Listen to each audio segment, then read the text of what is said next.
Morning बेटा। आज के इस वीडियो में हम कैपेसिटर्स के बारे में पढ़ेंगे और ये सेकंड चैप्टर का बहुत इंपॉर्टेंट टॉपिक है। तो कैपेसिटर पढ़ते हैं एक बार। कैपेसिटर वो डिवाइस है जो चार्ज स्टोर कर सकती है। मान लीजिए मार्कर चार्ज स्टोर कर सकता है तो हम इसे कैपेसिटर कहेंगे। लेकिन होता क्या है कि जो मेटालिक प्लेट्स होती हैं उन पे चार्ज स्टोर करने की कैपेसिटी ज़्यादा होती है। तो मेटल की प्लेट्स को या मेटल के सिलेंडर को या मेटल के स्फीयर को हम कैपेसिटर की फॉर्म में यूज़ करते हैं। अब मान लीजिए आपने कोई मेटल की प्लेट ली और उस प्लेट पे चार्ज आपने ट्रांसफ़र किया, पॉजिटिव चार्ज मान लीजिए आपने ट्रांसफ़र किया, तो वो पॉजिटिव चार्ज कैप्चर करता जाएगा और वो तब तक कैप्चर करता जाएगा जब तक इसके सराउंडिंग इलेक्ट्रिक फील्ड 2 × 10⁶ वोल्ट्स पर मीटर से ज़्यादा नहीं हो जाए। ये मैक्सिमम इलेक्ट्रिक फील्ड है जो एयर के अंदर प्रोड्यूस हो सकता है। इससे ज़्यादा इलेक्ट्रिक फील्ड एयर के अंदर डेवलप नहीं हो सकता। तो ये तब तक चार्ज स्टोर करेगा जब तक कि इलेक्ट्रिक फील्ड इतना वोल्ट्स पर मीटर नहीं हो जाए। उसके बाद क्या होगा, ये चार्ज अगर आप और चार्ज देना स्टार्ट करेंगे तो ये एयर के अंदर उसे छोड़ देगा, एयर के अंदर डिस्चार्ज कर देगा और एयर उस चार्ज को लेके आयनाइज्ड हो जाएगी, आयंस में कन्वर्ट हो जाएगी। हम चाहते हैं इसकी चार्ज कैपेसिटी बढ़ जाए, तो इसकी चार्ज कैपेसिटी बढ़ाने के लिए हमने क्या किया, एक और मेटल की प्लेट इसके पास रख दी, काफ़ी नज़दीक रखी ताकि इंडक्शन मेथड आराम से ट्रांसफ़र हो सके, इंडक्शन मेथड अप्लाई हो सके। तो इंडक्शन मेथड से क्या हुआ, इस पॉजिटिव चार्ज ने इसके नेगेटिव चार्ज मतलब इलेक्ट्रॉन्स को अपनी तरफ अट्रैक्ट किया, तो वो सारे नेगेटिव चार्ज इसके नियर बाय एंड पे कलेक्ट हो गए और फार्दर एंड पे पॉजिटिव चार्ज आ गया। अभी ये प्लेट इलेक्ट्रिकली न्यूट्रलाइज है। ये नेगेटिव प्लेट इस पॉजिटिव प्लेट के पॉजिटिविटी को डिक्रीज कर देगी, इनडायरेक्ट वे में ये चार्ज को कम कर देगी और चार्ज कम हो जाएगा तो इलेक्ट्रिक फील्ड कम हो जाएगा और इलेक्ट्रिक फील्ड कम हो जाएगा तो हम और चार्ज दे सकते हैं, और चार्ज इस पर ट्रांसफ़र कर सकते हैं, तो आप इसे और चार्ज दे पाओगे और इस चार्ज की वजह से इसका नेगेटिव इफेक्ट कम हो जाएगा, नेगेटिविटी कम हो जाएगी तो हम इस पर और नेगेटिव आ जाएगा। अब देखिए इस नेगेटिव का इफेक्ट इस पे ज़्यादा होगा क्योंकि ये इसके पास है और इस पॉजिटिव का इफेक्ट इस पे कम होगा क्योंकि ये दूर है। तो ओवरऑल हम इफेक्ट जब देखेंगे तो नेगेटिव का इफेक्ट हमें इस पे देखना पड़ेगा। तो ओवरऑल अगर हम देखें तो इसकी पॉजिटिविटी इस नेगेटिव की वजह से डिक्रीज हो गई थी, तो हम इसको और चार्ज दे पाए। और सिमिलरली ये पॉजिटिव इससे दूर है तो इसका इफेक्ट थोड़ा कम होगा, तो इसे हम इग्नोर कर देंगे। अगर हम इसे सेकेंड प्लेट को ग्राउंड से कनेक्ट कर दें तो क्या होगा, ये पॉजिटिव इस पॉजिटिव को रिपेल करेगा और ये सारा पॉजिटिव हाई पोटेंशियल से लो पोटेंशियल, मतलब ग्राउंड का पोटेंशियल 0 होता है तो हाई पोटेंशियल से लो पोटेंशियल सारा पॉजिटिव चार्ज मूव कर जाएगा। तो इस पर केवल नेगेटिव चार्ज बच जाएगा। अब पॉजिटिव की वजह से जो इसकी पॉजिटिविटी थोड़ी बहुत इंक्रीज हो रही थी अब वो भी नहीं होगी, तो अब नेगेटिव की वजह से इसका पॉजिटिविटी और कम हो जाएगी और पॉजिटिविटी कम होने से हम इस पर और चार्ज दे पाएंगे, तो इसकी चार्ज कैपेसिटी बढ़ गई और इस पे इंडक्शन मेथड की वजह से यहाँ पे नेगेटिव ज़्यादा आ गया तो इसकी भी कैपेसिटी बढ़ गई।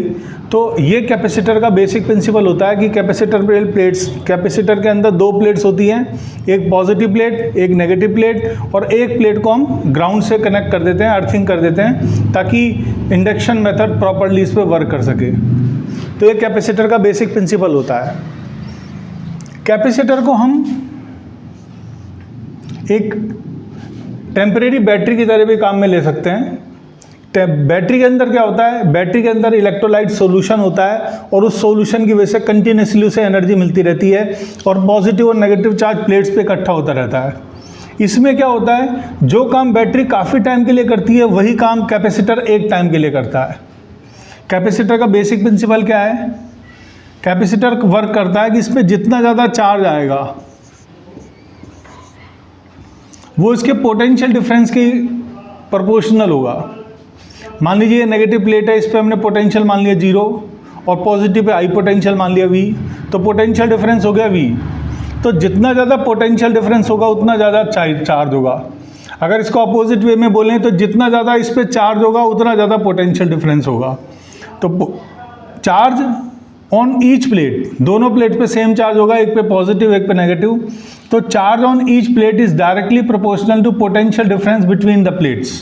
ये कैपेसिटर का बेसिक प्रिंसिपल होता है। ऑल काइंड ऑफ कैपेसिटर, वो कैपेसिटर किसी भी टाइप के हो सकते हैं, उन सब के लिए यही प्रिंसिपल वर्क करता है, Q proportional to V।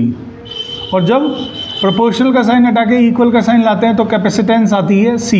Proportional constant है ये C, इसको कहते हैं कैपेसिटेंस ऑफ द कैपेसिटर। और ये जो C जो है ये Q और V पे डिपेंड नहीं करेगा, क्योंकि Q और V एक दूसरे के डायरेक्टली प्रोपोर्शनल है। Q को जिस रेशो में इंक्रीज करेंगे V भी उसी रेशो में इंक्रीज हो जाएगा। तो इनका जो प्रोपोर्शनल है, इनका जो रेशो है वो हमेशा कांस्टेंट रहता है। तो C किस पे डिपेंड करता है? C इसकी प्लेट के एरिया पे डिपेंड करता है कि प्लेट का साइज़ आपने कितना लिया है, प्लेट के बीच में डिस्टेंस कितना लिया है और प्लेट के बीच का मीडियम क्या लिया है। अलग अलग मीडियम के लिए भी कैपेसिटेंस की वैल्यू अलग अलग आएगी। तो ये इसका बेसिक प्रिंसिपल है, C = Q/V, इस पे वर्क करता है ये। अब देखिए, हम 9 वोल्ट की बैटरी लाते हैं, उसका साइज़ इतना होता है, और 220 वोल्ट की बैटरी हम लाते हैं तो उसका साइज़ बड़ा होता है। तो बैटरी का साइज़ जितना ज़्यादा होगा उसका जो वोल्टेज है वो भी उसी रेशो में बढ़ता जाएगा। तो कभी भी 9 वोल्ट की बैटरी जो होती है वो बड़ा साइज़ की नहीं हो सकती, और 220 वोल्ट की बैटरी छोटे साइज़ की नहीं हो सकती, क्योंकि उस पर वोल्टेज ज़्यादा है। तो चार्ज को जो स्टोर ज़्यादा करना है, और चार्ज स्टोर किस पे होगा? प्लेट्स पे। तो प्लेट्स का साइज़ जब तक बड़ा नहीं करोगे तब तक वोल्टेज नहीं बढ़ेगा। तो प्लेट का साइज़ हमें बड़ा करना पड़ेगा। तो जितनी ज़्यादा वोल्टेज होगा उस बैटरी का साइज़ भी उतना ही ज़्यादा होगा। अब देखिए, हमें पता है electric field is negative of potential gradient, ये हम पढ़ चुके हैं। नेगेटिव साइन इंडिकेट करता है कि in the direction of electric field potential decreases. तो नेगेटिव साइन को भी इग्नोर कर देते हैं। इन दोनों के बीच का पोटेंशियल डिफरेंस V है, तो दोनों के बीच का पोटेंशियल डिफरेंस V लिख लिया। और जिनके बीच का पोटेंशियल डिफरेंस V है उनके बीच में डिस्टेंस मान लेते हैं D है। तो डिस्टेंस दोनों के बीच में D हो गया। तो यहाँ से V = आ गया E × D। तो V की जगह हमने E × D प्लेस कर दिया। इलेक्ट्रिक फील्ड हम पढ़ चुके हैं गॉस लॉ की सेकंड एप्लीकेशन में कि एक प्लेट की वजह से जो इलेक्ट्रिक फील्ड होता है वो होता है σ/2ε0। अगर मैं बीच में +1 चार्ज रख दूं तो उस +1 चार्ज को ये पॉजिटिव प्लेट रिपेल करेगी और इलेक्ट्रिक फील्ड इतना होगा, और नेगेटिव प्लेट भी +1 को अपनी तरफ अट्रैक्ट करेगी। मतलब जो पॉजिटिव प्लेट की वजह से इलेक्ट्रिक फील्ड की डायरेक्शन है वही नेगेटिव प्लेट की वजह से इलेक्ट्रिक फील्ड की डायरेक्शन है।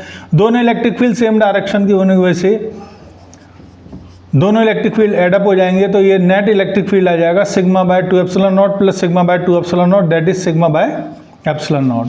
तो इलेक्ट्रिक फील्ड की जगह σ/ε0 प्लेस कर देंगे × D। सिग्मा का मतलब सरफेस चार्ज डेंसिटी। मान लो प्लेट का एरिया A है और प्लेट पे चार्ज Q है, तो सरफेस चार्ज डेंसिटी होती है चार्ज पर यूनिट एरिया। तो सिग्मा की जगह Q/A प्लेस कर सकते हैं। तो सिग्मा की जगह Q/A प्लेस किया, Q से Q कैंसिल किया, तो कैपेसिटेंस आ गया ε0A/D। ये कैपेसिटेंस का फार्मूला हो गया। पैरेलल प्लेट कैपेसिटर के लिए जो कैपेसिटेंस होती है वो ε0A/D होती है। A प्लेट का एरिया है, D इनके बीच में डिस्टेंस है, और ε0 इनके बीच का जो मीडियम है उसकी इलेक्ट्रिक परमिटिविटी है। ये एयर के लिए हम यूज़ करते हैं। तो ये कैपेसिटेंस का फार्मूला है। Thank you for watching the video.